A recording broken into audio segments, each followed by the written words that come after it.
Well, greetings and salutations, everybody. Welcome to the best damn movie-related show on the planet Earth, the John Campea Show, coming from right here in our quaint little studio. I'm, of course, your host, John Campea. I'm joined in studio today by Robert Meyer Burnett. Robert, how you doing today, sir? John, I'm going to a Gundam model kit competition after this show. I know that competition. Yeah, it's like it's here close to your house. I thought it was just special. They're putting things on special, but it's like an actual. No, it's they bring in. It's part of the world-class Gundam model builders. It's kind of like an art gallery, but for Gundam models. That sounds cool. It's pretty neat, right? Oh, I hope you have a good time at it. Yeah, it's cool. And of course, most importantly, though, you guys are here today. Thank you so much for joining us on this Friday when Jonathan is off today. So I'm going to try to run the whole thing by myself. So please forgive any technical difficulties or errors we come across as we do it. Hey, since Jonathan's not here today, it's a little easier for me to take questions from our audience. Instead of normal way using the tip links, we take questions when Jonathan's not here via the super chat. So if you guys are watching live, and you got to be watching live, if you have a thought, theory, question, or opinion, or a topic you'd like us to discuss, go ahead and use the super chat feature to send that in, and we'll address those at the end of the show, provided that I deem the question or whatever to be appropriate to be addressed on the show. All right, guys. With that all down, we got a bunch of things to cover here today, and we're going to start off with this. You guys know that new movie, The Long Walk, based on the Stephen King short story, is coming out. And the responses have actually been pretty positive. I've only seen the trailers. The trailers look good to me. They showed us the first bit of it at CinemaCon, and I really liked what I saw. Well, in the world now where movie studios are getting more and more creative in their marketing gimmicks, how's this? There is a theater, Lionsgate has booked this theater called the Culver Theater in Los Angeles, according to this story. And they're doing this special advanced screening where the theater's going to be filled with treadmills. And when the movie starts, you start walking on the treadmill at 3 miles per hour. And if you ever have to slow down or stop, security throws you out of the theater and you don't get to come back in to watch the rest of the movie. Now, of course, this is all tied directly into it, where if you saw the trailer for the long walk, the whole premise is these young boys have to continue to walk at 3 miles per hour. And if they stop, well, they don't get escorted out of the theater. They have a little something worse than that in store for them. I got to tell you, I think that this marketing move is absolutely genius. I love this. I think they should be doing this nationwide. Now, you got to be able to get some kind of a viewing facility where you can put in a bunch of treadmills, and I'm sure that's not inexpensive. I'm sure that would be very difficult and very hard to do. By the way, I can't wait to see Mark Hamill in this. I love Mark Hamill, obviously. But this is like Ryan Reynolds viral marketing kind of at its finest. I think this is I wish I could participate. This would be just amazing. I know. I mean, and what they should do is they should have, it doesn't say they're going to do this, but it should have it all controlled by somewhere where the incline, they can control the incline, where just when you think you're a half hour into the movie, this isn't so bad, all of a sudden the incline goes up to a 7 and you're like, Well, that would be very in-universe to the movie. And it would be very, you know what they should do? Time it with the movie. Whenever the guys in the movie are walking uphill, have the incline go up. I don't know. I just love this idea as creative marketing. Rob, I know as somebody who's been looking forward to this movie, what do you think about this? Is it just too gimmicky, or do you think this is something that could be really catch on? Well, I saw the movie the other night, and I've wanted to see this film literally for 45 years. When I read the book, Stephen King wrote it under a pseudonym, and before he was outed, right, people didn't know he wrote the book. And to me, it was a cult novel in my junior high school. Like, people kept reading it and talking about it. And I think that the movie is going to have, especially with, say, the Gen Z audience, it wouldn't surprise me if this film catches on in a way. It could become a zeitgeist movie. I could see that happening. This idea, though, like you, John, what a genius idea. And by the way, look, while the movie might be a little unpleasant with what happens to you if you drop below 3 miles an hour 3 times in an hour, you get what's called your ticket punched. And I think this is such a genius. Like you said, I want to do this. I think this should be like a nationwide, like you said, make it like just to see if you can. It makes me want to know, I wonder if I could walk at 3 miles an hour for 2 hours. But watching, in no other movie would I want to do this. In this particular movie, watching it while you're walking at 3 miles an hour would actually accentuate the horror of what's going on screen. And I think it's the best idea ever. And I really hope that Lisa Stevenson and the team at Lionsgate films this for a physical media special feature, because why not? Oh yeah, you brought that up before we started the show. It's like they absolutely need to have a documentary team there. Totally. To film this, to put it on. I hope Cliff Stevenson's there doing it. Yeah, not just physical media, but to put this, connect it to the movie if you purchase it on VOD or streaming or anything like that. This needs to be a special feature. I mean, they've already done, I don't know if you saw it, they did a great piece of viral marketing where they were measuring people's heart rates in the film.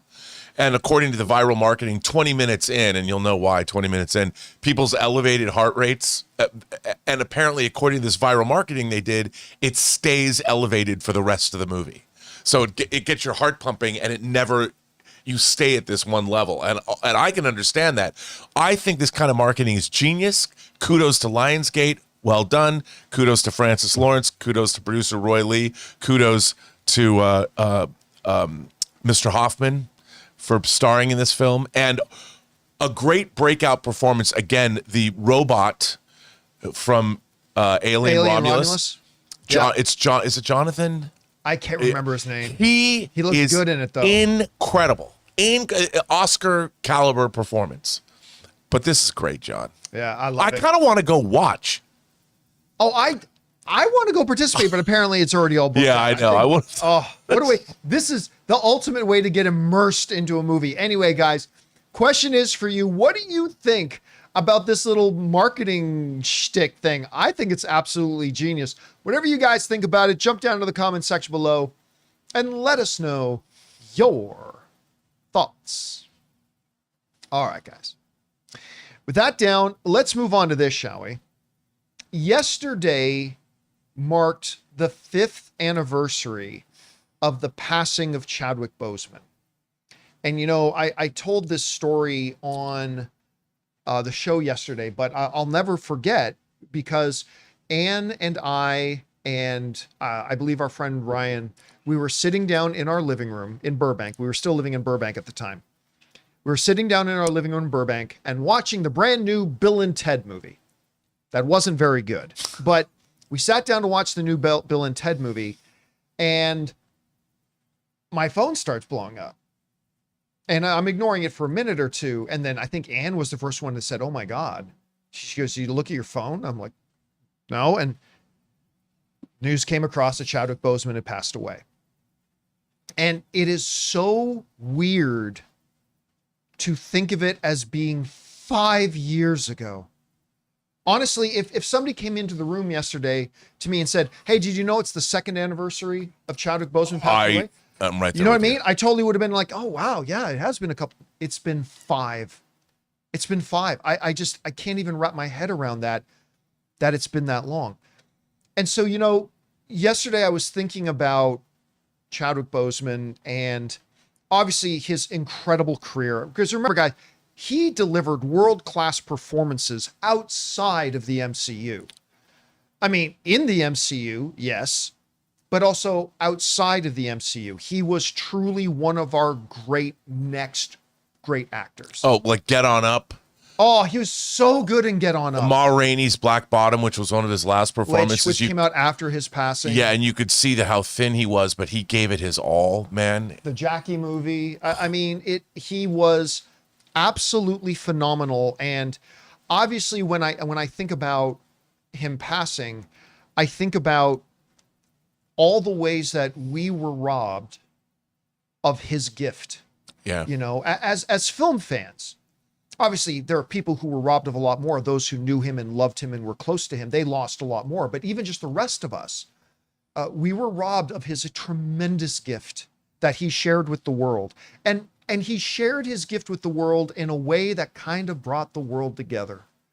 and kind of elevated people in the world. I mean, it was a special gift. He was a special performer. But as I thought about that, I started thinking also specifically about the Marvel Cinematic Universe. That here we are now, 5 years later, and about what would the MCU have looked like today had Chadwick Boseman not passed away? And I wanted to talk about a couple of things that I thought were like direct, ramifications of the tragic passing of Chadwick Boseman, just on something as simple as a cinematic universe. Firstly, and most obviously and most directly, a big impact on Black Panther 2, right? A specific movie that director Ryan Coogler, who, and for the record, I don't think Black Panther 2 is all that good, but director Ryan Coogler faced an impossible task. I mean, how do you direct that movie? It's very reminiscent of having to finish Fast and the Furious. Was it 7 they had to finish, or 8 they had to finish? 7. It was 7. Trying to go back and finish Fast and the Furious without Paul Walker. I mean, and what they did with that was really admirable. And the whole idea of your quarterback all of a sudden wasn't there. The one who was like everybody was close to and everybody loved, and he was your star and he was your main character, and being gone, it was an impossible task. So even though I'm not a big fan of that movie overall, I don't know that any other director in the world could have stepped into those circumstances and done any better. I mean, it was a near impossible task. And so you had a film that, while it's still, I mean, hey, it made over $800 million. Yeah. But that was like 37% less than what the first one made. And it was clearly only because of the loss of Chadwick Boseman. Yeah. It also brought up a debate that has been raging ever since. The debate of, did they make the right or the wrong move by also killing off his character, T'Challa? And I have always felt this way about it. That number one, I respected their decision to have the character die with Chadwick. I respected the decision. I did not agree with it. I'll get to that in a second. But I respected it because it came from a place of love, right? Yeah. The decision came from a place of humanity and love and respect. Well, at least how they felt would be the respectful thing to do. And so because of that, I've never called them crazy for killing off the character. Because I know the motivation was from a good place. That doesn't change the fact that I still think it was a mistake. Yeah. Yeah. One of the things I've always said, Rob, was in terms of respect, I just don't feel the respectful thing to do was to refuse to carry on what Chadwick started. I don't see that as the most respectful thing to do. I know their motivation was respect. I'm not questioning that at all. But to me, when you look at what Chadwick did with Ryan Coogler, with Kevin Feige, but he was the guy in front of the camera manifesting this character who not only became important to the MCU, but I would propose and submit to everybody that this character became important to our society and our culture and kind of what he represented for audiences and stuff like that. And to me, I believe the more respectful thing to do would be to say, rest in peace, King. Don't worry. We've got you. We've got your back. What you worked on isn't going to die. We will pick up the baton for you and we will carry it on to continue your legacy and to continue on your work and to bring this incredible gift of a character to continue on for our cinematic universe, but also his importance to our culture. I just always felt that was important. Now, moving beyond the respect and the humanity of it, business, right? I thought the respectful thing to do was to carry it on and to recast the role. But I also think from a business point of view, it would have been better for the cinematic universe as a whole that so many millions and millions and millions of people loved, partially because of Chadwick Boseman's contributions. because you could feel it, Rob, in the MCU as a whole. Black Panther suddenly not being there, T'Challa suddenly not being there. You could feel in the MCU since then, Rob, this was not their plan. Yeah. They had designs. They had machinations. They had plans. There's a schemer. They had plans about this central figure that T'Challa was going to play moving forward in this cinematic universe. And not just the constant scurry to reevaluate and course correct in Black Panther 2, but the constant scurrying and course correcting that his absence is suddenly felt, that T'Challa's absence was suddenly felt in all of the Marvel Cinematic Universe. And I can't help but wonder, what would the MCU look like today, August 29th, 2025, had the great Chadwick Boseman not passed away? Now, I'm not saying everything would have been roses and all the ills would have been cured and everything that's gone wrong wouldn't have gone wrong. I'm not suggesting that, but I do wonder what his passing has really done in a domino effect, cascading effect, if you will, on the cinematic universe itself. And it just compounds the tragedy even more. I mean, I think even now, Rob, 5 years later, I think we're still discovering bruises that his passing has caused. And that's what those are just some of the thoughts that cross my mind as we hit I still can't believe it, Rob, the 5-year mark since the passing of the great Chadwick Boseman. Anyway, it's been now 5 years. Does it not feel that long ago like it does to me for you? And what do you see as the impact that his passing has had on us? I mean, I think everything you said was absolutely spot on. He was such a great performer. And look, the man, what happened to him, he took it. If you want to look at somebody to admire about how they took this kind of a tragedy, I mean, he's a template for all of us. I mean, in the face of death, he continued on and delivered incredible work. And kept very private about it. But I mean, it was amazing. I don't know how he did it. He was probably in such pain. I look at Ma Rainey's Black Bottom and I can't help but be like, my God, that guy worked through such pain to give us something wonderful. But when it comes to the MCU, what Black Panther would have brought if Black Panther continued on was it would have centered the MCU. Yeah. And, Black Panther being introduced, the introduction of him in Civil War was so great. And with the loss of Steve Rogers and Tony Stark, if Black Panther was still there, he would immediately have been slotted in to the head of the MCU. He would have headed up the Avengers.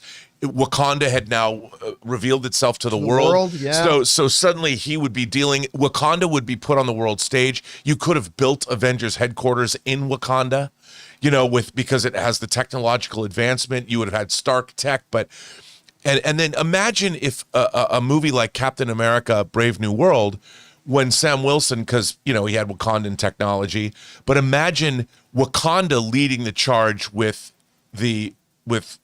Tiamat, the emerging Sentinel, the emerging Celestial coming out of the ocean. It would have been Wakanda at the forefront of that, going, we'll handle this. And the rest of the world going, no, you can't do that. And rather than go to war with Japan, which was ridiculous, the United States, the conflict would have been with Wakanda, which would have centralized, it seemed odd that we don't bring up China at all, but we're going to go to war with Japan in that movie. That movie just didn't ring true.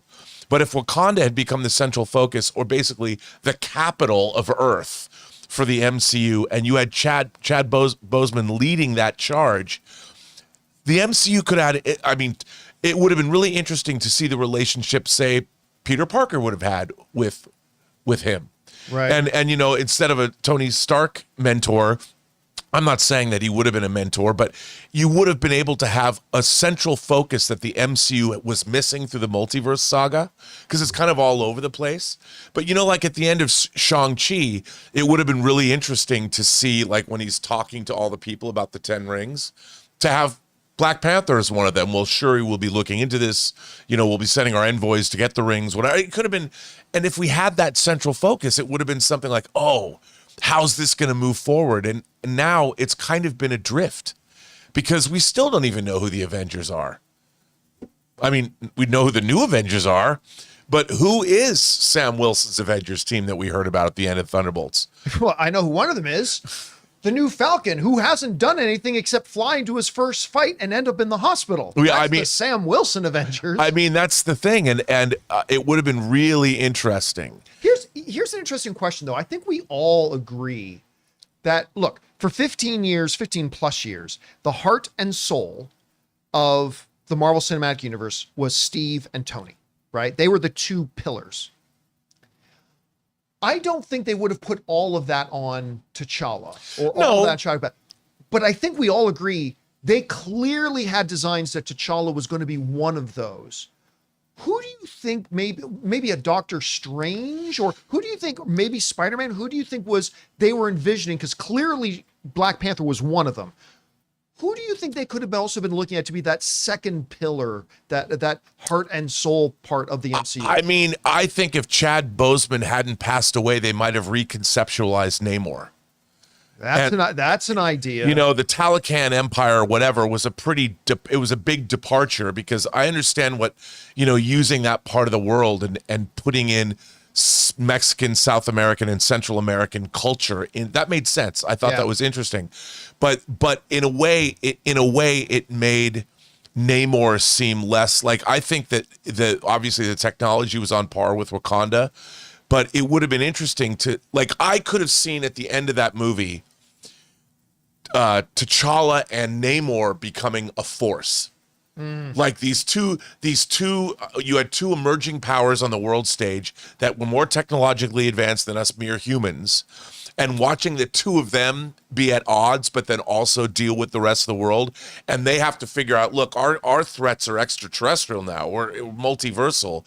We got to put aside our petty differences on Earth. Because they have a rich and complicated relationship in the comics. And I think that would have been really interesting. And then, of course, you would have had Kamar-Taj, what's left of it, or whatever. And there's all these different fantasy powers on Earth now that would have made the Marvel Cinematic Universe growing up much more interesting from a geopolitical perspective, which would have given it more of a storytelling perspective. All right, guys. Question is for you.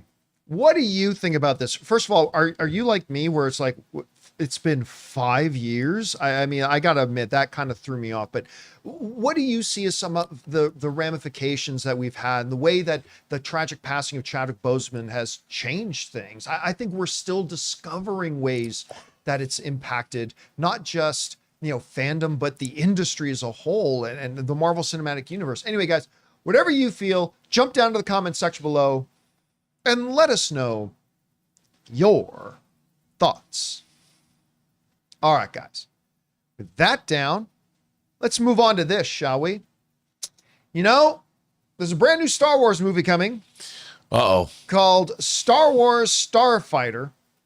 And the cast has turned out to be pretty great. Ryan Gosling, who I think is one of the best movie stars in the world right now. Mia Goth, Matt Smith, and just yesterday, Lantern star Aaron Pierre, 6-time Academy Award nominee Amy Adams, and others, being directed by Sean Levy, who's coming off a string of hits, including his work on Stranger Things, The Atom Project, Free Guy, and of course, Deadpool and Wolverine. Directing looks great. It's got an incredible screenwriter, and that's been one of the big weaknesses of Star Wars, has been the screenwriting in certain films. Certain films have been better than others, but they got an incredible screenwriter on it. They've got an incredible cast. They've got a director on a winning streak, and they got a cool concept. Well, IndieWire and others have released this first picture from the set of this movie. Here it is. Why Star Wars likes to put out first set pictures in black and white, I do not know. I don't like that. And it's really not much in terms of what it's giving away. We see Ryan Gosling, and I don't know who the other actor is sitting beside him, a younger kid. I don't think that's a younger version of himself.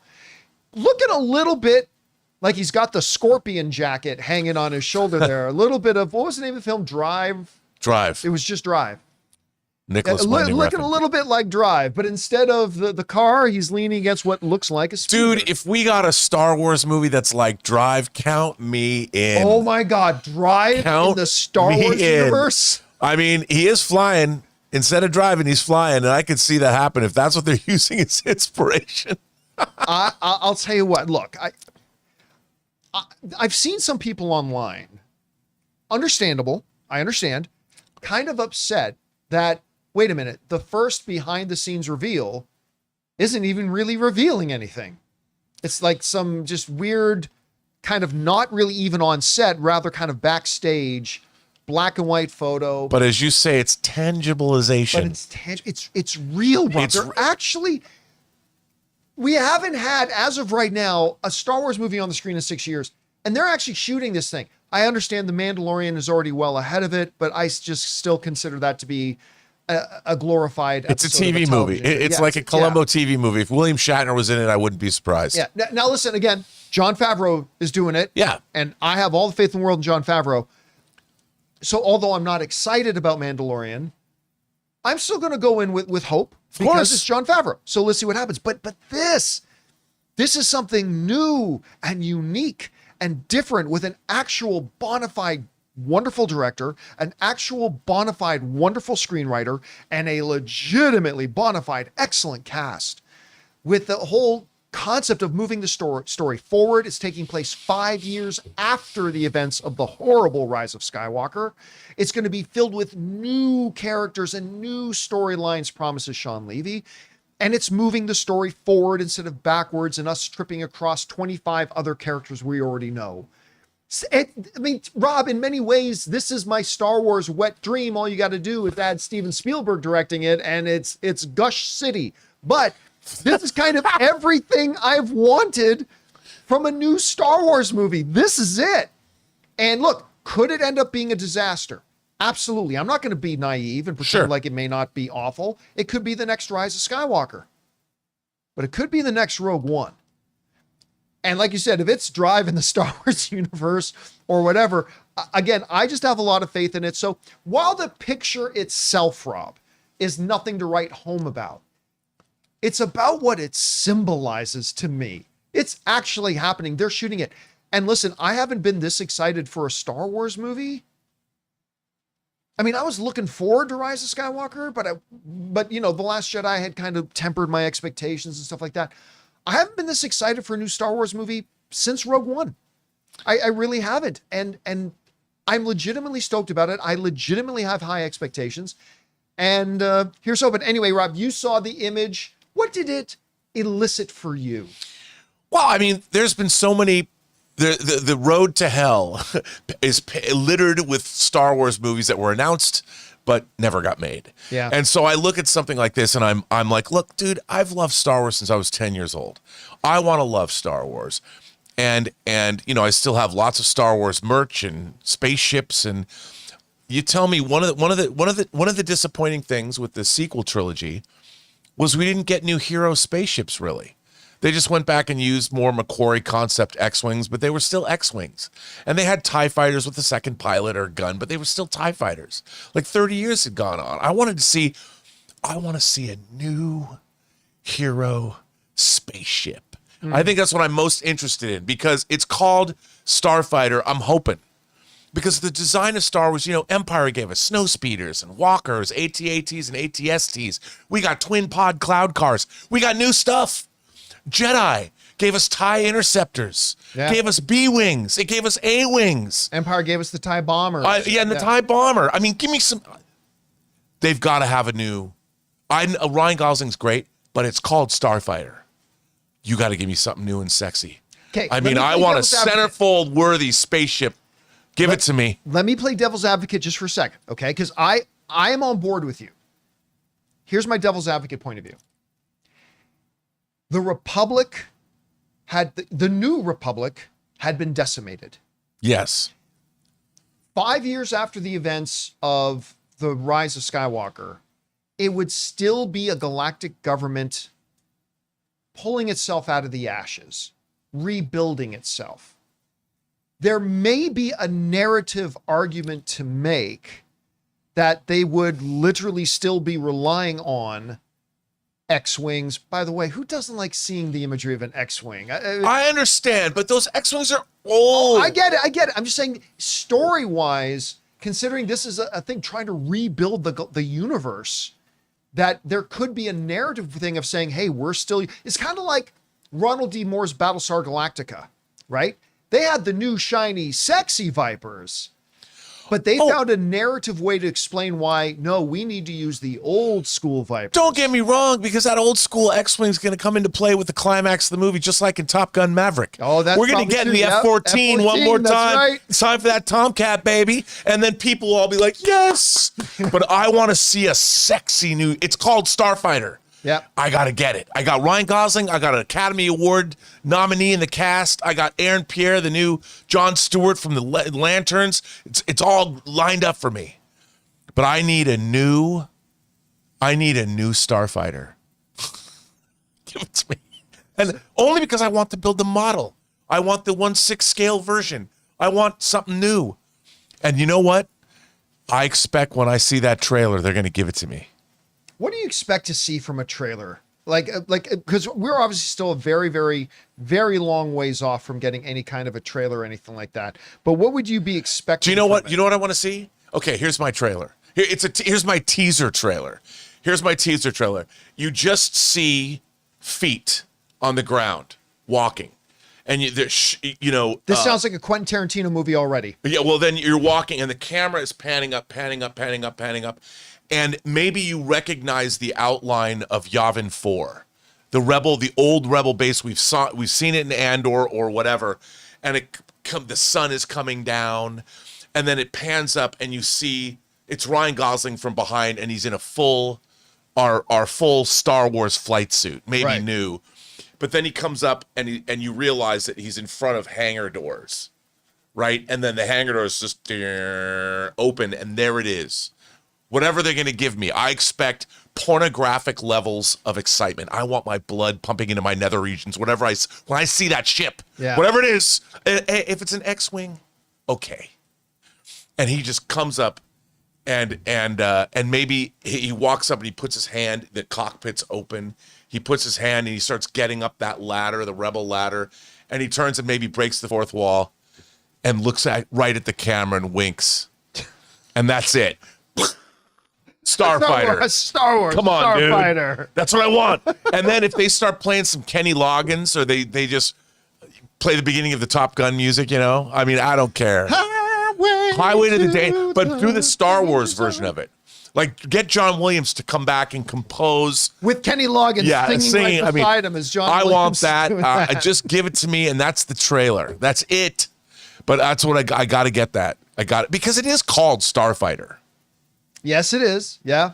I mean, and look at the beginning of Top Gun Maverick. He flies that sexy new, it crashes, but he flies that new jet. And you do have the, F-22s or the F-18s or whatever. F-14s at the end. But then you get to the F-14. Yeah, you get to the F-14 at the end. And, everybody will be waiting. Like, there's no more ships, whatever. He's cut off and he finds an X-Wing. Who's not going to love that? All right, guys. Question is for you. What do you think about this? That they've put out the first image because they are actually on set now. They are filming this movie, Star Wars Starfighter. And what are your expectations? What do you think about the image? Again, I think the image itself is a whole lot of nothing, but it's what the image represents that has me kind of excited. Whatever you guys think, jump down to the comment section below and let us know your thoughts. All right, guys. With that down, let's move on to this, shall we? One of my favorite things being a film fan is hearing all these stories about who was supposed to play a certain role. Whether it's Will Smith was supposed to be Django, or the classic one, Tom Selleck was supposed to be Indiana Jones. Another Will Smith one was Will Smith was supposed to be Neo in The Matrix, for those of you who don't know. On and on and on. But this one is interesting. According to a new article in Joe Blow, it's kind of been revealed. There was hinted at before, but the full story is kind of coming out now. Ryan Reynolds was supposed to be the Flash. Not the one we got with Ezra. Ezra Miller. But all the way back in 2005, 2006, we're talking about after The Dark Knight and stuff like that. David S. Goyer, here's the way the story, I'm going to give you the little Coles notes on it here. Is that what you call it here? Coles notes? Or Cliff Notes. Okay, in Canada, they're called Coles notes. Here, they're called Cliff Notes. No one remembers Cliff Notes anymore anyway. So here's the little Cliff Notes version of it, okay? So David S. Goyer, he's approached and he gives this pitch for a Flash movie, right? And Warner Brothers likes the initial kind of pitch enough that they say, okay, they commission him, go write it. And he says, and I know who my guy is, Ryan Reynolds. And Ryan Reynolds says, yes. Now remember, this is before Green Lantern. Yeah. By the way, on the side, David S. Goyer was also developing a Green Lantern project. But file that away for a moment, okay? So Ryan Reynolds was going to be his Flash. So he starts putting this movie together. Now, according to the story, he decided he didn't want to focus his Flash on Barry Allen. He wanted his Flash to be Barry Allen's nephew, Wally West. And he wanted to have the Wally West Flash. Kid Flash. And he decided to make it fun. You know, he had Barry in it in the first act, and then it transitions to Wally. He made it fun. Like he really wanted it to suit to Ryan Reynolds at the time, all that kind of stuff. And Goyer loved it. You know who didn't love it? Warner Brothers. Because Warner Brothers, according to the story, decided, no, they wanted dark and gritty because look what Batman Begins just did. Yeah. They wanted Batman Begins Flash. And so they kind of butted heads. He continued the development of the script the way he wanted it, thinking that they'll see the light. Like when I present to them the full finished thing, they'll see the light. When I give the third act's finish, all that kind of stuff, I'll deliver the script to them, they'll see the light. They did not see the light. And the whole thing got shelved. They moved on. They brought in other people to start developing a Flash. That project never got made either. But here was the 2 and 3 kicks in the teeth. He was like, okay, well, I'm working on this Green Lantern thing. And they moved on to somebody else to make a Green Lantern for him. And then the ultimate final kick in the balls was, oh, and we're going to take the guy you wanted in Flash anyway. And they put in Ryan Reynolds, and the rest is history. Ryan Reynolds regrets it. The world regrets it. That again, I still contend, unpopular opinion, I still contend that Flash movie isn't that bad. It's bad. It's bad. I'm not debating that as bad, but I just think there was enough redeemable things in it that it's not a complete train. I will die on the hill that I really liked it. Overall, you still really liked it. I still really liked it. Even with all the with all the rigmarole, I still really like that film because I think, you know, I think when people are removed from a lot of these things, that movie, I think maybe Black Adam will get reassessed, that it's a better movie than people give it credit for. But I really like The Flash. I like Black Adam. I did. Yeah, I mean, I like Shazam! Fury of the Gods. I liked it too. I didn't think it was nearly as good as the first Shazam, but I like Fear of the Gods. I mean, the funny thing about it was, I think these movies came out in a time where people were gunning for these movies, and I think when you're like, I like watching a lot of reaction videos, you know, when younger people watch movies that are like 20 or 30 years old that weren't beloved when they came out, but now with all the baggage removed, when people are just watching them on their own, they're pretty good. So I like Flash. I wanted to ask you, here in this story with David S. Goyer, I mean, who worked on the Batman films. Yeah, he did. And all this kind of stuff. I don't know. What are your thoughts about all that? Well, you know, David Goyer, I think he's kind of can be hit and miss, but for the most part, I really think he understands the genre. And like he did collaborate on Nolan's Batman movies. Yep. And I think he's a screenwriter on those films. Wasn't he a writer on Man of Steel? Yes, he was. Yeah, and so I think that he really understands it, and I really would have liked. I think Ryan Reynolds would have been a great. I mean, I would have liked to have seen him be Barry Allen, but as Wally West, he could have done that. You know, Van Wilder becomes a superhero. Why not? And you know, it could have been written where, like, I liked Ryan Reynolds as Green Lantern. And I think Green Lantern is half a good movie. It was tonally all over the place. But like I said, I thought seeing him as a brash test pilot at the beginning of the film and then being who he was, I liked all that. I liked the Oa stuff, but the villain in the film just... So I think he could have played a Flash character, would have leaned into his strengths more. You know, he could have made it more that Ryan Reynolds humor and all that.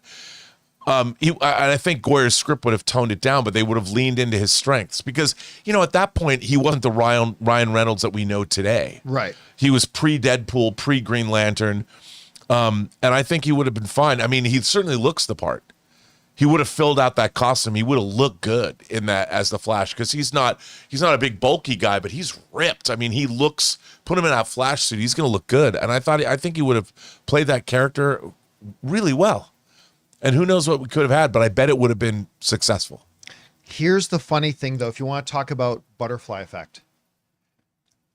While I am very interested, if I could look into some kind of magic portal to see into a universe where that Flash movie got made, to see what that Flash movie would have been like. Because Ryan Reynolds has been on record before where he said, I'm not interested in playing Barry Allen, but I'd love to play Wally West, right?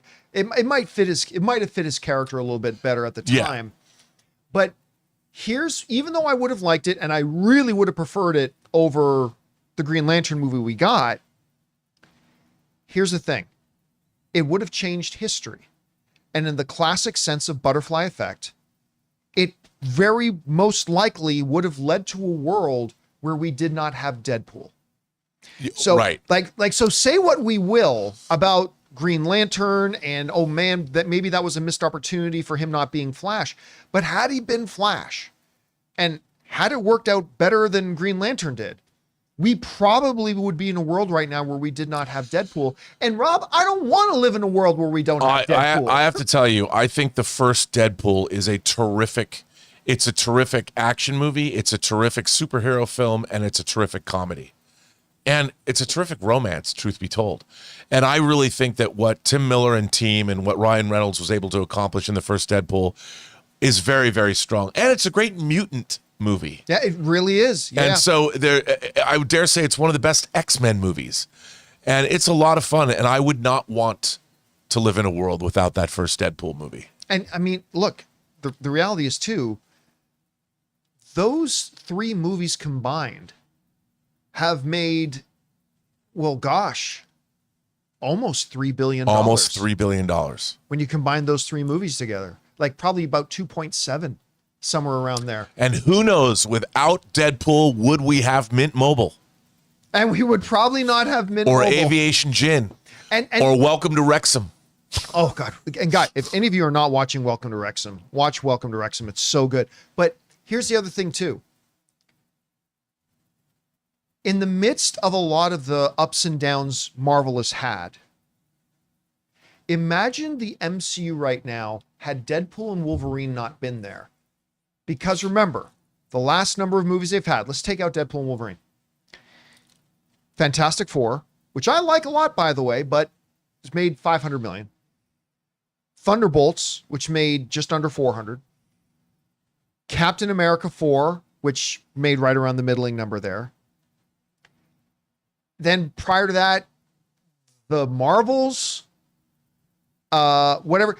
That Deadpool and Wolverine movie is like the one thing kind of holding the tent up. That one lone $1.3 billion massive global success as the one pole that's still trying to hold the whole thing up. I can't even imagine the state that the MCU would be in right now were it not for at least that one thing that came in there to kind of buoy it all up. So again, and if all that, the cost of all that was not having Ryan Reynolds as Flash as opposed to Green Lantern, I think I'll take it. Anyway, guys, question is for you. What do you think about this? Ryan Reynolds was apparently going to be, David Escorial was going to be doing that Flash. His pick was Ryan Reynolds. Ryan Reynolds said yes. They put it all together, but the studio wanted dark and gritty Flash, just like Batman Begins. I don't know, but maybe history just played out the way it was supposed to. Whatever you guys think about it, jump down into the comments section below and let us know your thoughts. All right, guys. With that down, let's move on to this, shall we? You guys know that I think, Alan Ritchson is remarkable. I think he's a great on-screen presence. His acting has gotten a lot better. I'm not going to pretend he's an Academy Award caliber kind of actor. He's not yet, but he's been getting quite good, and he's solid in the things they put him in. Like, he's great in Reacher. And I've speculated, and a lot of people speculate for a long time, I think he might be the guy to play Batman. Well, Alan Ritchson was directly asked about it in an interview with Variety. And what he said was both disappointing, but very exciting at the same time, where he's saying he's probably not going to be Batman. Oh, but you're going to see me in the DCU. This comes to us from the folks over at Variety who wrote the following. The interviewer asked, speaking of what you've got coming, there are some Batman rumors doing the rounds online following some comments from James Gunn about him being a fan of yours. Are you aware of these? To which Alan Ritchson said, well, it's not rumor that James Gunn is a fan. He said it himself. And I am a fan of James Gunn. Absolutely. I don't want to mislead people. Okay, here's where it gets interesting. I don't want to mislead people. Words have been exchanged about Batman, but I strongly don't think that Batman is in my future.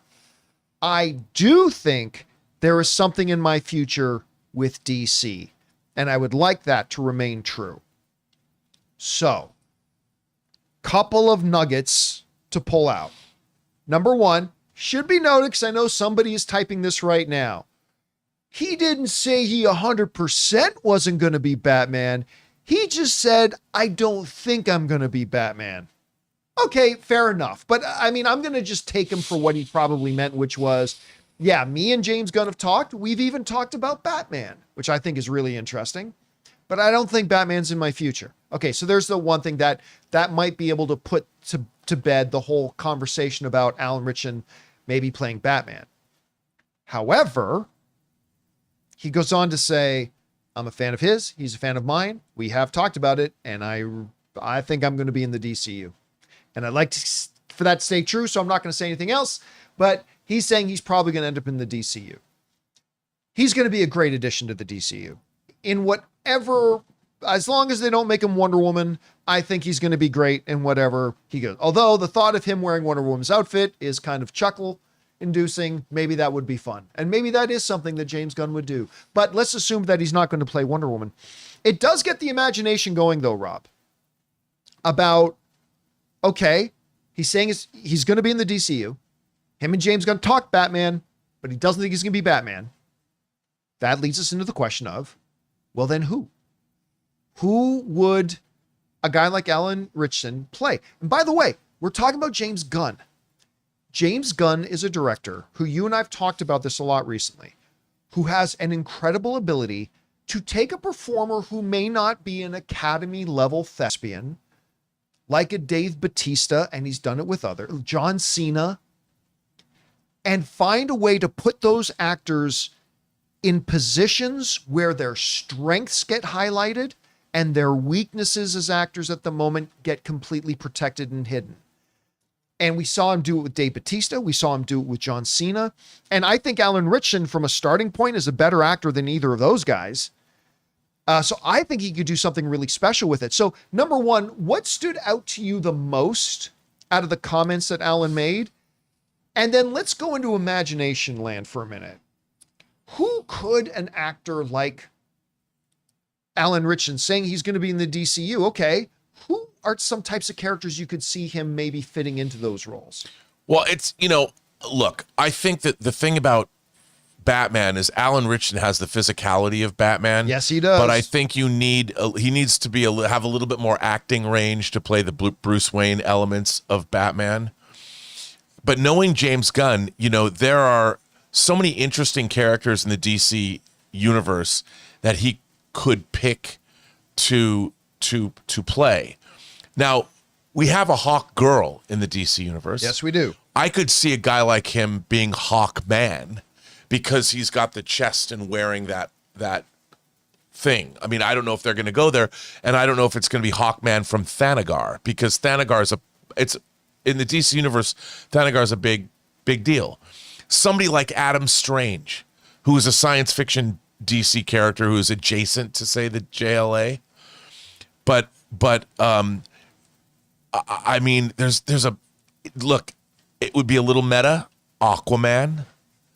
You know, he looks more like a traditional. Didn't he play Aquaman, or he's going to play Aquaman in Smallville? Or no, he played Aquaman in Smallville. He played Hawk of Hawk and Dove in Teen Titans. That's right. Right. A lot of people have been saying, I've seen in the live chat saying, if you watch Blue Mountain State, he could be a Booster Gold. I mean, that's not so. That's not a terrible idea either. No. I mean, as a big, you'd definitely. He could play Booster Gold. Sure, he's bigger and beefier than Booster Gold, but there's a lot of, there's so many different, I think about the Justice Society of America, if we're going to have those characters, all those classic characters. He could be a new version of Dr. Fate. There's so many people that he could play. I love, that was another thing about Black Adam. I love the portrayal of the Justice Society. Oh, so did I. I love the Hawkman, and that was great. He was wonderful. He was great. So again, it's hard for me to say. I'd have to sit like with who's who in the DC universe, because I bet it's somebody that we haven't, somebody off the beaten track. That somebody it's the equivalent of a member of the Suicide Squad, of James Gunn's Suicide Squad, a superhero version of that. I don't know if he's going to play one of the big, say, five. Well, are we over limiting it by saying it's got to be a superhero? Oh, no. I definitely think a villain could be on the offense. He could play Deathstroke. He could be the Terminator.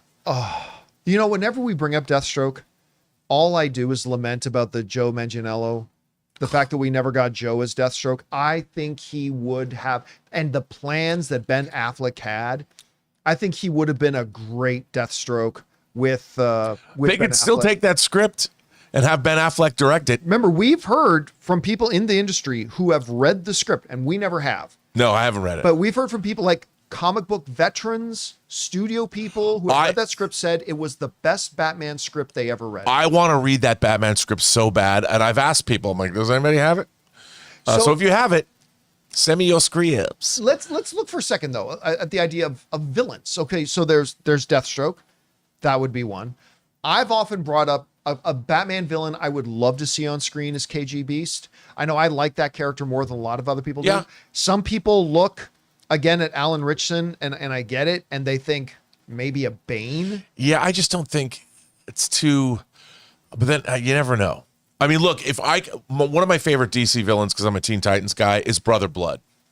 Brother Blood has one of my favorite certainly one of my favorite villain costumes of all time. But lean into it more. You got to make it different because there is going to be Teen Titans. So, Oh my God. I got to bring this one up, but I think I lost it. Who said it? Somebody in the live chat. And I feel bad that I seem to have lost it. I cannot find who did it. Oh, here it is.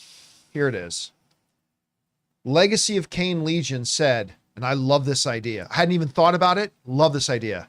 Azrael. If you guys know the story. That's a great idea. If you guys know the story of Nightfall. Yeah. It's the classic, because talking about Bane, it's the classic story of Bane breaking the Batman.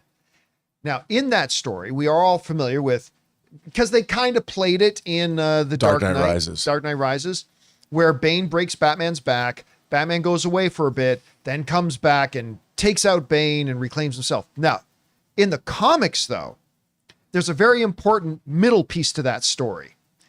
That while Batman is out of commission, he takes the character Azrael and gives him the mantle of the Bat. Yeah. And he becomes a different kind of Batman, a darker Batman, a more violent Batman, a Batman who at one point messes up Robin. Messes up Robin. And then when Bruce does come back before, trying to take out Bane, when Bruce comes back, the big thing he has to confront is Azrael to take back the mantle again. Azrael later on becomes integrated back into the Bat family and stuff like that. But woo! Can you picture this guy? That would be as Azrael in that outfit. In that outfit? And like maybe Robin getting in his face or a Nightwing getting say, this isn't how Bruce would do it. Well, Bruce ain't here, sort of thing. Okay, so my pick is Azrael, which I don't think we've ever had a live action adaptation of it. If you had to pick one villain, Rob, one villain that maybe in a DC universe Alan Ritchson could play, who would that be for you? Who would be the one you would pick? Oh, that's tough. I mean, if you wanted to go in a certain way, you could make him Brainiac.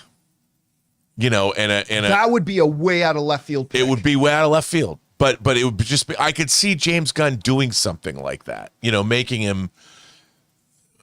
But again, it doesn't look like the Brainiac that people, depending on how they want to do it, right? Is I don't know if it's going to be more like the Borg and he's going to be interchangeable or something. But no, I think he needs to play. If he's going to play a villain, he needs to be a villain that has huge physicality. That somebody like a Bane, right? Somebody likened unto that on that thing. Yeah. Anyway. Guys, question is for you. What do you think about this? Alan Ritchson has just dropped a couple of big ones on us. Number one, that he says, yep, me and James Gunn have talked. We're fans of each other. And we've talked about Batman, but I don't think I'm going to be Batman. But you're probably going to see me in the DCU. What do you think that means? Who do you think we could see him play? Do you think he's playing coy about Batman? I mean, after all, he didn't say 100% he wouldn't be Batman, but I don't think it will be, even though that's why I'd love to see him play. Who could you see him playing in the new James Gunn DCU? Whatever you guys think, jump down into the comment section below and let us know your thoughts. All right, guys.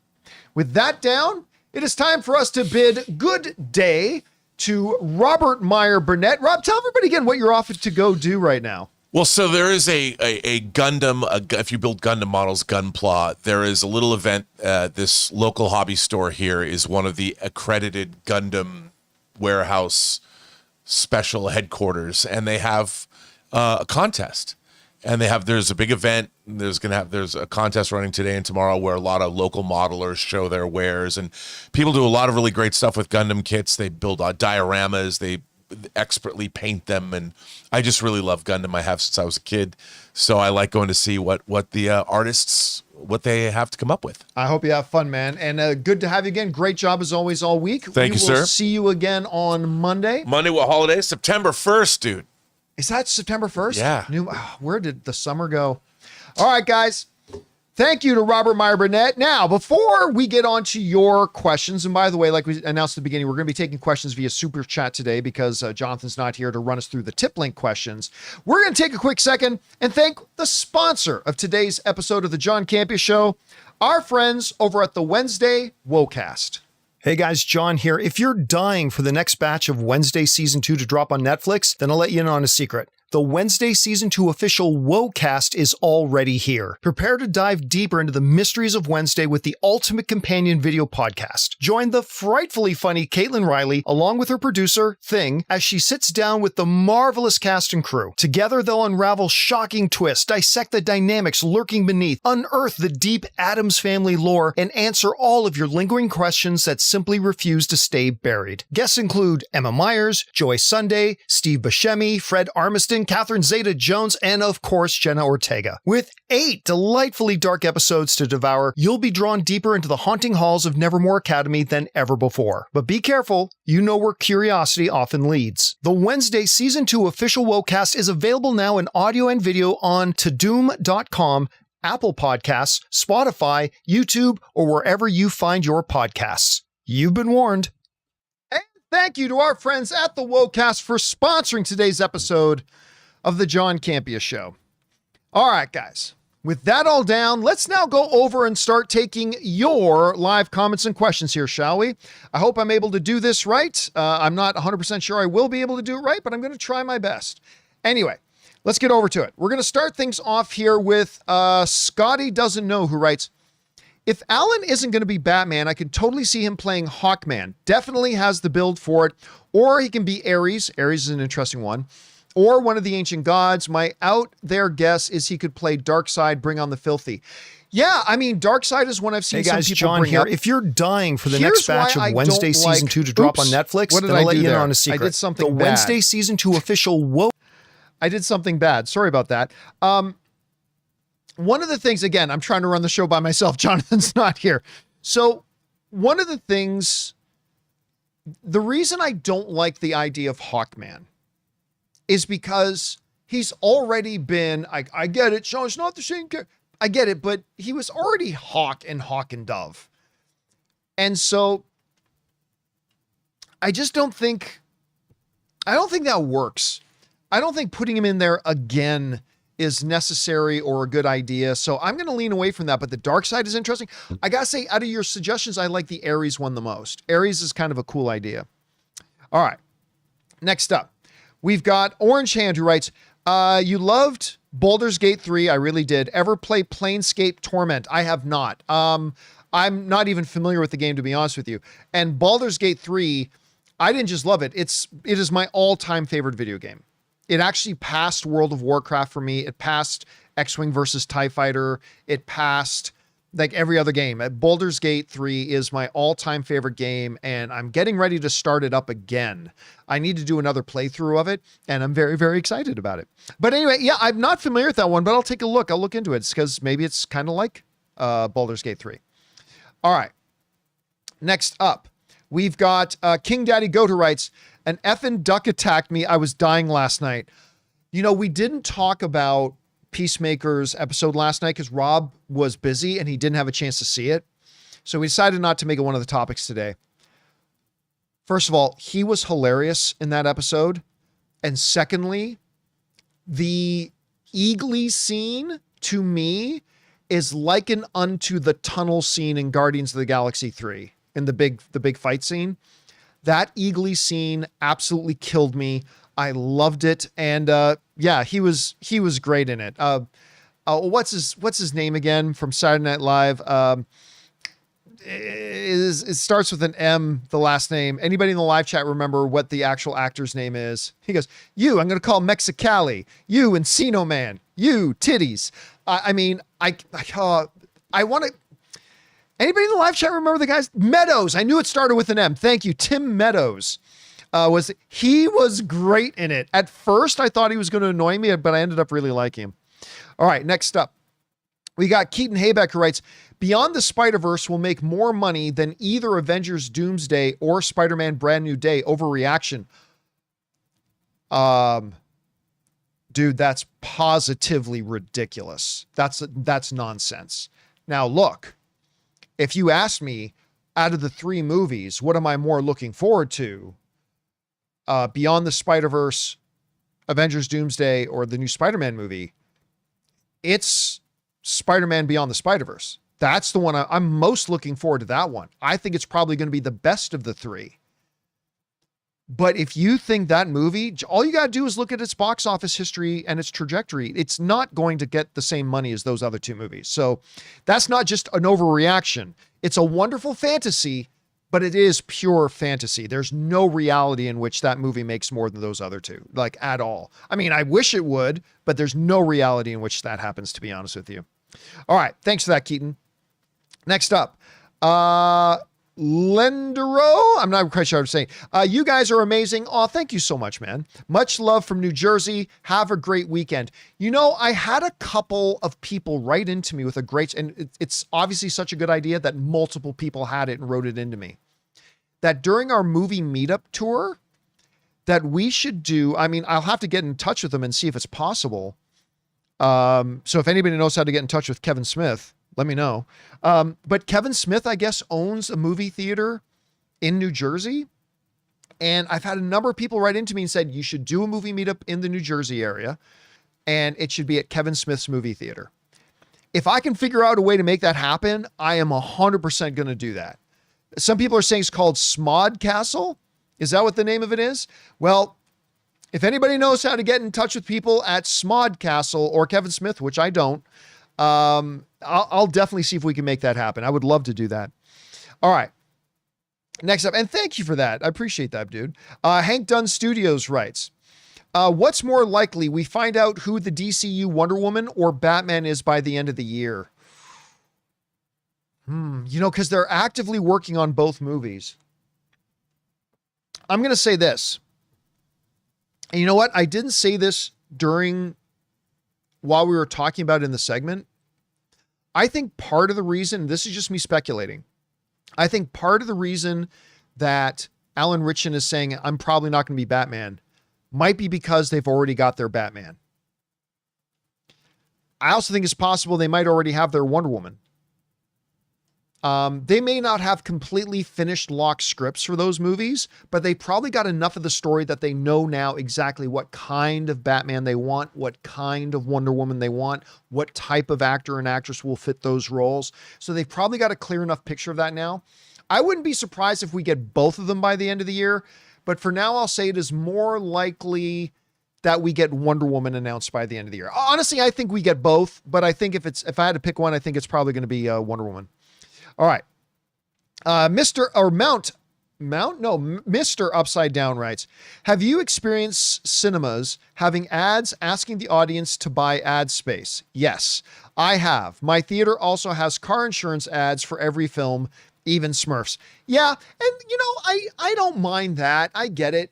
Listen, I am not against completely ads before movies. What I am against is where they put them and how long they run. Okay. But the general principle of advertising in movie theaters, I don't have in principle a problem with that. And if you are selling advertising in your movie theater, let people know you're selling advertising. Yeah. So I've experienced that. And while it feels a little weird, I honestly don't really have a big problem with it. Again, it's all about how they use it.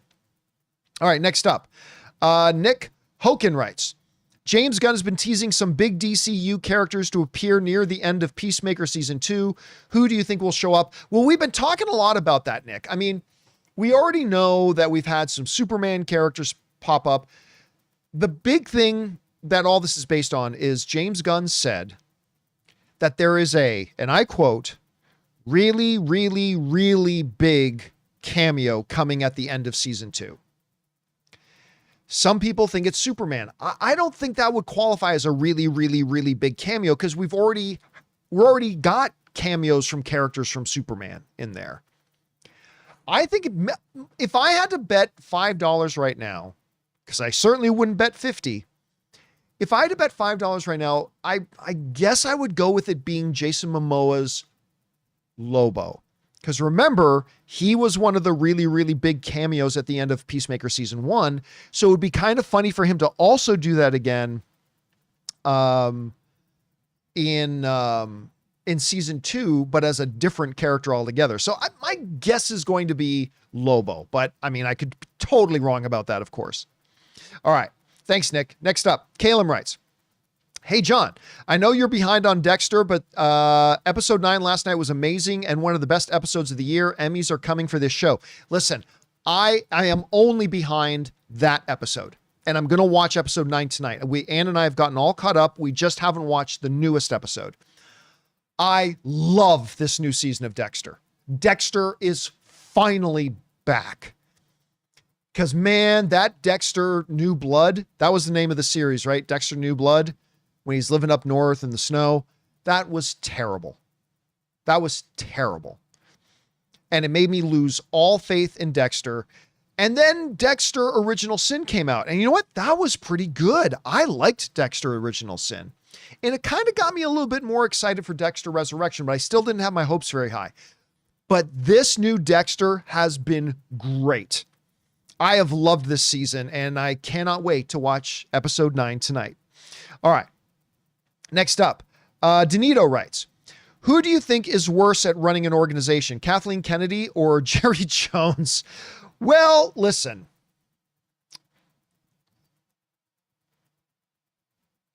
I think organizationally, Kathleen Kennedy, and again, I've said for years that she needs to be replaced. You guys know full well all my criticisms and what I think of the job she's done running Lucasfilm. But if I'm going to be fair, from a purely organizational point of view and effectively running an operation and organization, I mean, it's been hit and miss and all that kind of stuff. But I mean, under Kathleen Kennedy, with all the crap I give her and the job she's done, you also have to be realistic. She also gave us The Mandalorian. She also gave us Rogue One. She gave us Andor. I mean, she has given us a number of really good things. A lot of crappy things, but a number of really good things as well. Jerry Jones, for the past, since the 90s, has just done nothing but deliver failure. So I'm going to say the worst leader of an organization is Jerry Jones. All right. Next up, what do we got? We've got Michael, who writes, James Gunn needs to do a Crypto and Eagly team up ASAP. I'm telling you, again, I'm not going to give anything away, but last night's episode of Peacemaker, there is an Eagly scene. And after the Eagly scene, there's just a shot of Eagly, a close-up shot of Eagly face on, walking, just kind of looking around. And I'm like, that is the most terrifying looking bird I've ever seen. Just Eagly's face was one of the scariest things I'd ever seen. And that's after the scene that happened. Yeah. So yes, I would love to see a Crypto and Eagly team up movie. Make it happen. I will be there with bells on. All right. Eric, the Hendershot writes, it's not brought up often, but Chadwick Boseman was great in Draft Day as well. Oh, that's right. Yeah. With Pa Kent. As a Browns fan, love that movie. Chad V. Mack was very endearing. You know what? That's a good little movie. It never got the love, Draft Day. As a matter of fact, I remember I was actually late to that movie. I didn't watch it when it initially came out. I didn't see it till a while later, but that's a really nice little film. I don't know if you'd be interested in it if you're not a football fan, but if you're a football fan, you should see Draft Day. It's a really nice little film. I enjoyed it. All right. Thanks for bringing that up, Eric. Next up, Vixter writes, all of you, the new Brett Goldstein film coming to Apple TV in September, saw it at a film festival and it's wonderful. Put it on your radar. The trailer looks really good. It really does. My one thing, and you hear other people say this a lot, but you don't hear me say it a lot, but I will in this instance. It kind of felt like they gave the whole movie away in that trailer. And again, maybe it's a situation where all the stuff in the trailer may just all happen in the first act of the film and it really doesn't give everything away. But it really does feel like they tell you the whole story in the trailer, but maybe it doesn't, because it is a good looking trailer. And I do love him. I love Brett Goldstein. So we'll see how that works out. I'm glad you liked it, man. Thanks for recommending it. All right. Next up, Flat writes, you talking about how hilarious Joyride is. So I finally watched it, thought it had amusing moments, but hardly a comedy. Then realized it was Joyride, Olivia Colman. Oh God. I was about to say, you thought it was hardly, comedies are subjective. You may not like it as much as I do, and that's fine, but you would hardly call it a comedy. Now, look, for the record, for those of you guys don't know, Joyride is straight up my favorite comedy. God, in the last, I don't know, 10 years? It really, this is a poor quality picture of it. But I honestly, it is, no movie has made me laugh as hard and as often as Joyride did. And nobody saw it. Nobody saw it. But to me, this is the best comedy that we have had since the era of 40-Year-Old Virgin, Anchorman, Step Brothers, that whole era of comedy. We haven't had anything nearly, in my opinion, this funny since that era. I laughed hard. I laughed often.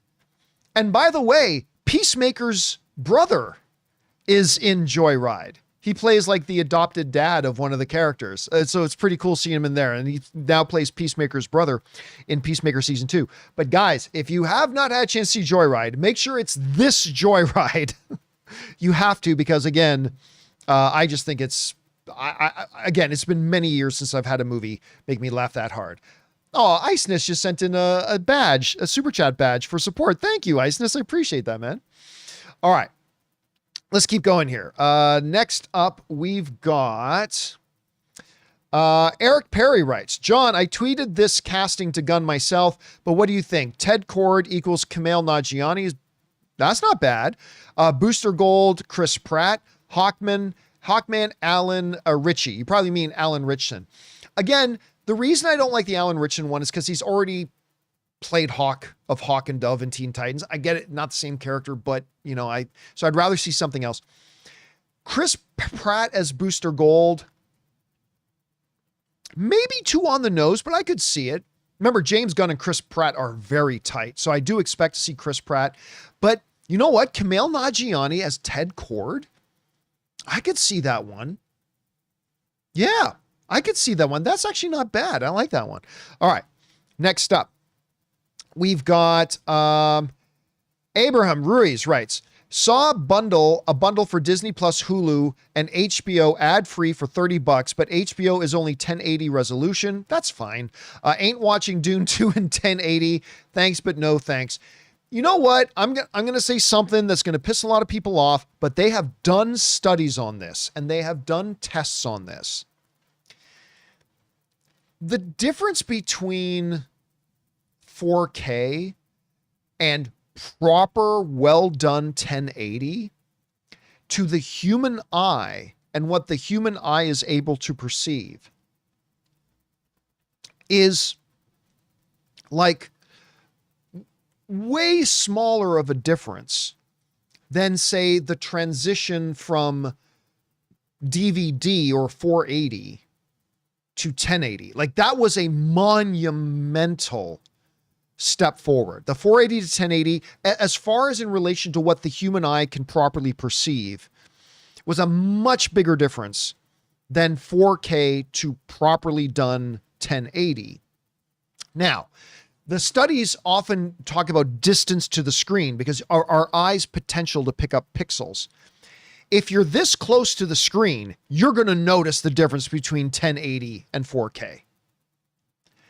But the further back from a screen you get, and in my living room, like we have a 100-inch TV in our living room.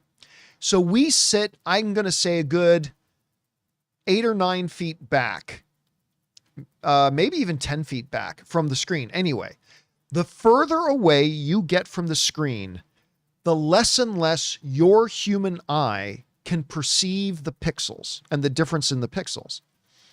And so, is 4K better? Yes. But is it, if you're on a big screen and you're sitting a respectable distance back from the TV, honestly, studies have shown a lot of people can't even tell the difference. So if you've got a good TV, good lighting in your room, proper lighting in your room, proper sound calibration, all that kind of stuff, I think you're going to be able to watch Dune in 1080 just perfectly fine. Just perfectly fine. So yeah, again, the bigger TV, the more you'll notice the difference. But the further back you get from the TV, even if it's a 100-inch TV like mine, the less and less your human eye is going to be able to perceive the difference. So it's not night and day. It really isn't night and day. But again, because studies have shown the vast majority of people can't even tell the difference. There are people who definitely can, but most people can't. Anyway. All right. Next up. We've got, we already did Abraham. Now we got to do Rocket Muser writes, and sends in a $20 super chat. Thank you, Rocket. Writes, what I love most about Peacemaker is that it feels like a happy middle between the boys and the MCU wholesomeness. Actually, I think that's a pretty accurate description. Could not stop laughing during last night's episode as Chris deals with disposing of his own doppelganger's body. I don't want to go into the details because maybe we'll talk about it on another episode. But I'll tell you what, man, I am loving this season of Peacemaker. It's too early right now to really tell how it's comparing up to season 1. I need to get to at least season or episode 4 before I start really making any kind of clear thoughts on who I think, like which season I think might be better and whatnot. But It's been pretty damn good so far. And yeah, I got to agree with your comparison. It's kind of like that happy medium between shock value of The Boys and more wholesomeness, because there's some really heartwarming moments in it that I've really been enjoying. Anyway, Rack Mustard, good comparison, man. I like that. And thank you for supporting us on that level, dude. All right. The Screen Speaks writes, John, do you think Doomsday and Dune 3 will make next December's release dates? Yes. I don't see why not. They've been filming. They've already been filming them. And guys, don't forget, a lot of work on these movies start long before the actors ever show up on set and they start rolling cameras. There's literally no reason. They've got plenty of time, like ages of time. As a matter of fact, if you were to tell me that, oh no, they changed their mind, they've decided to put Doomsday back out in August of next year, I would tell you they're not going to have any problem. They would have no problem making an August release date either. They really wouldn't. Neither would Dune. They'd be able to make those release dates. So the only thing that would cause them to move is maybe a marketing strategy. But as far as being able to have those films ready to go, tons of time. They got tons of time and tons of buffer to spare. They're not going to have any issues with that. All right. Let's see. Next up, we've got Devoured by Bunny writes, if Avengers Doomsday is Thunderbolts 2, I'm psyched. But if we had an actual Thunderbolts 2, what would you want that movie to look like? Oh, I don't care.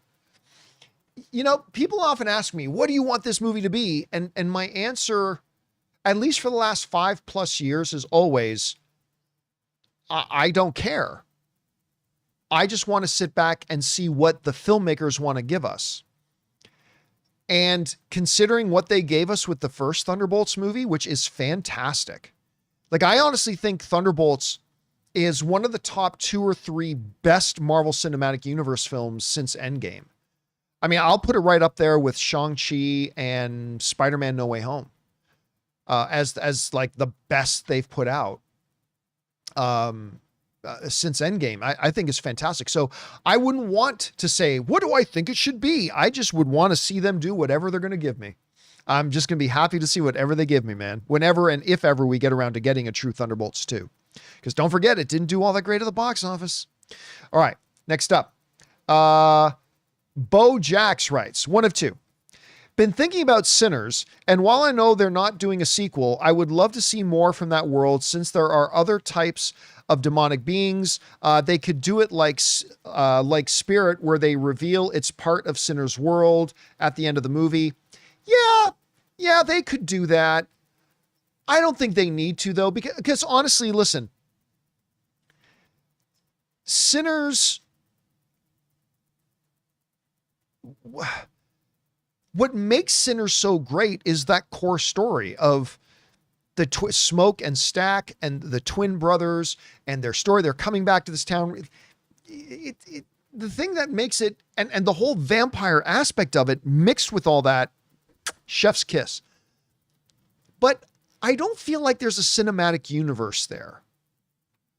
So listen, if Chadwick Boseman were to ever come out and say, I want to do another Sinners movie, then by all means, I'm all for him doing that. I really am.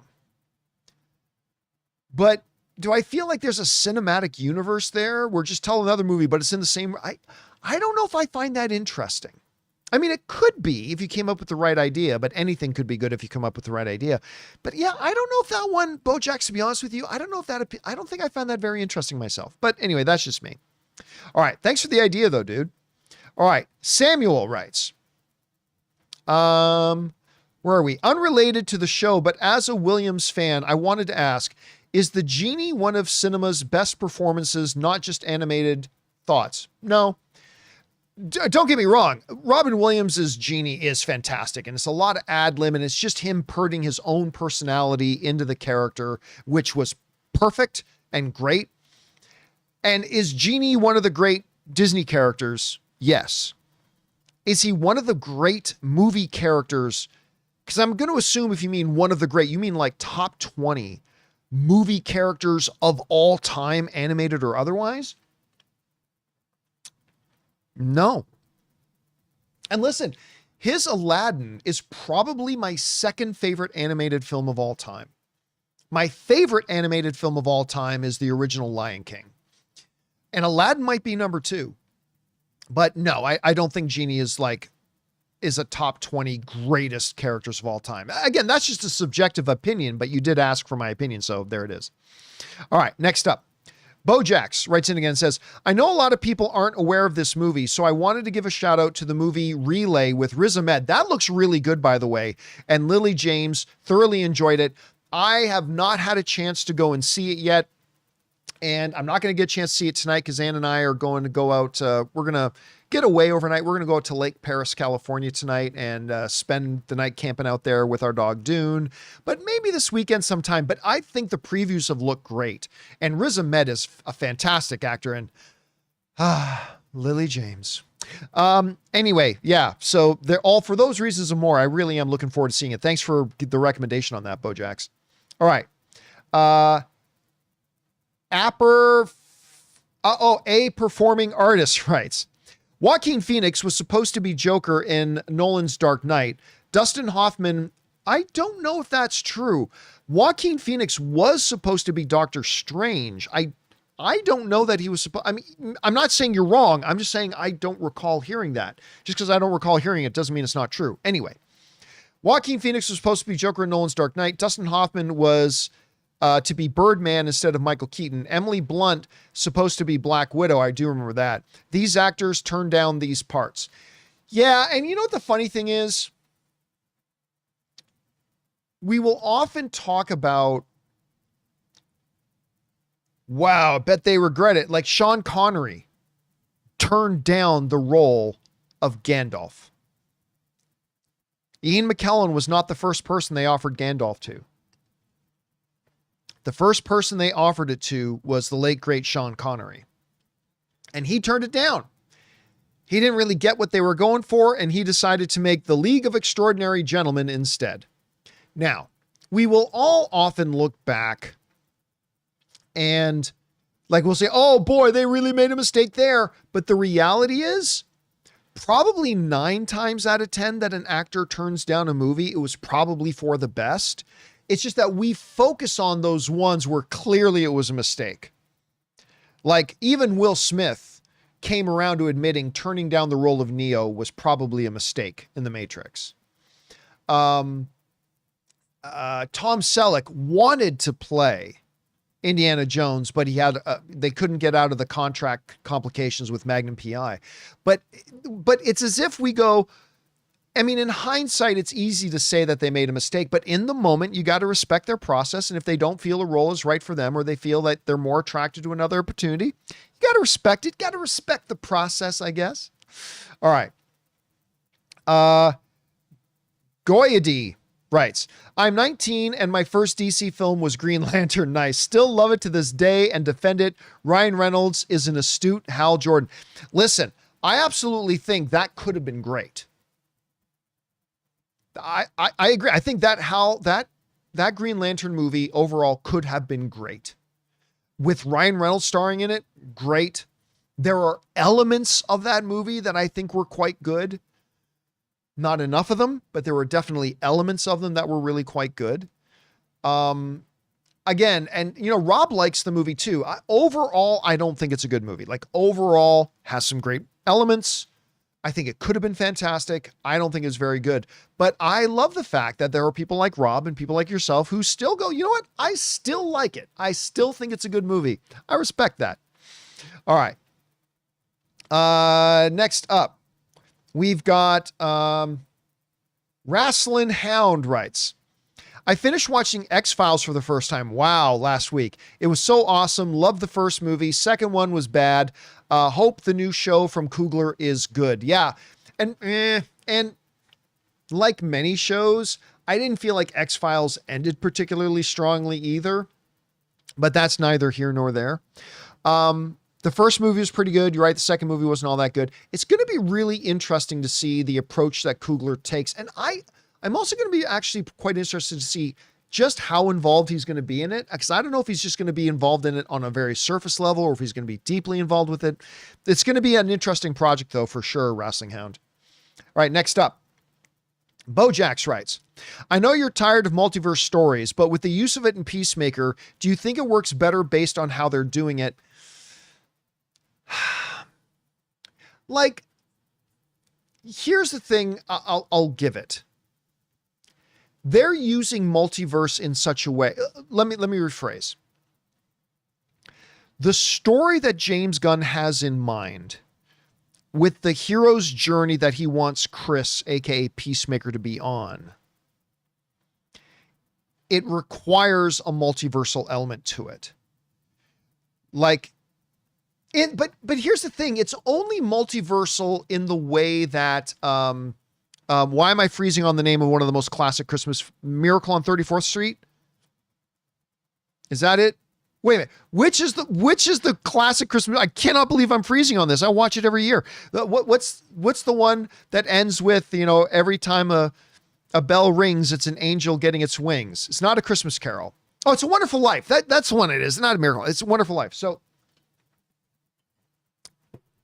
I really see the way they're doing Peacemaker season 2 more like It's a Wonderful Life than I see it as an MCU multiversal saga kind of thing. I think it's more familiar and more comparable to It's a Wonderful Life than it is to a multiversal story. But you're not wrong. It is still a multiversal story, 100%. But I feel like James Gunn is giving us It's a Wonderful Life story with Peacemaker. Where Peacemaker, because we've seen from the trailers, Peacemaker is like, he sees this, what his life could have been like. What if his dad was a good father? What if his brother never died? What if he and Hardcourt did fall in love? And is that life better than the life I'm in? It's very much It's a Wonderful Life, right? That's pretty much what it is. So it's going to be interesting to see where they go. Again, I hate multiversal stories, but that doesn't mean there aren't some that are fantastic. Spider-Man Into the Spider-Verse is a great example of that. So you can use it here and there, but overall I'm tired of it. But again, I don't even really think of this one as multiversal. I think of it more like It's a Wonderful Life. Well, which maybe you could make an argument that even It's a Wonderful Life is kind of like a multiversal film in a way. All right. Next up, we got Michael Bradley who writes, what's your favorite Superman song? Waiting for Superman, Superman's Dead, or Jimmy Olsen's Blues? I'll be honest with you, off the top of my head, I can't even remember what any of those songs are like. I really can't. The only Superman song, I can only think of two. I think there was a song that was out when I was a child called Bad Bad Leroy Brown, where it was something like Don't Step on Superman's Cape or something like that. That's not even a Superman song. Then who did the song Go Crazy, You Still Call Me Superman? I can't even remember the name of it. Those are the only two Superman. Oh, no. Then what's the name of the band, guys? Help me out in the live chat. What's the name of the band that do once there was a boy who blah blah blah blah blah blah blah blah blah blah blah, and then he does a whole verse about Superman. People are saying that's Crash Test Dummies. Was that them? Yeah. And yeah, whatever that was. That's the only other Superman song I can think of. So I wish I could answer the question, but I don't know what those songs are off the top of my head. Somebody would probably hum them to me and I'd recognize them immediately, but I don't know them off the top of my head. All right. Next up, Kieran writes, am I the only person who watched season 2 of Twisted Metal? I haven't even watched season 1. It was dumb action fun with Anthony Mackie charm. Superman's Mephisto played the villain. I have heard good things about this show. And I love Anthony Mackie. You know what it is?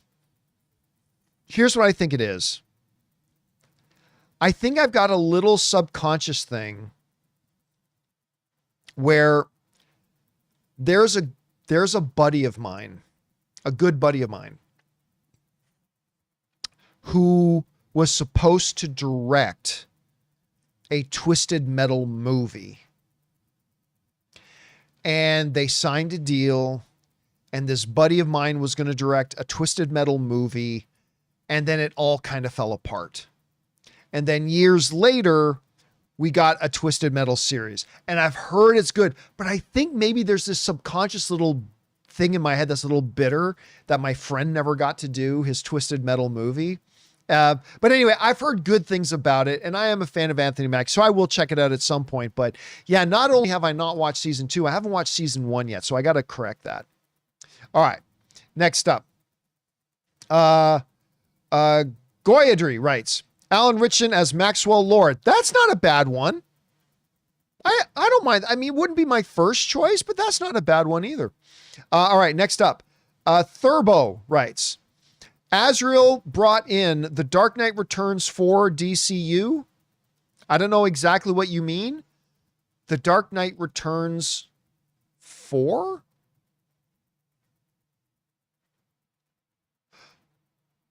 I'm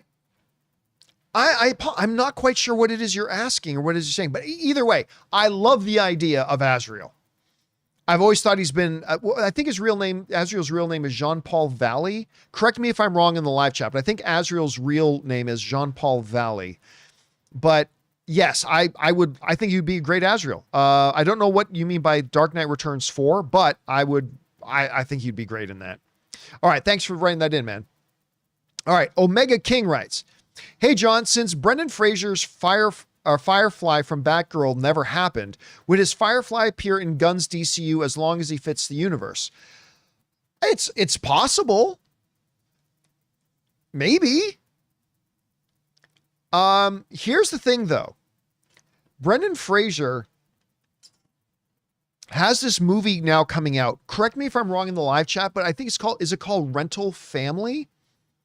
Help me out in the live chat, the name of it. They just dropped a trailer for it recently, and it looks great. It looks so good. People are saying, yes, that's the name of the film. Okay.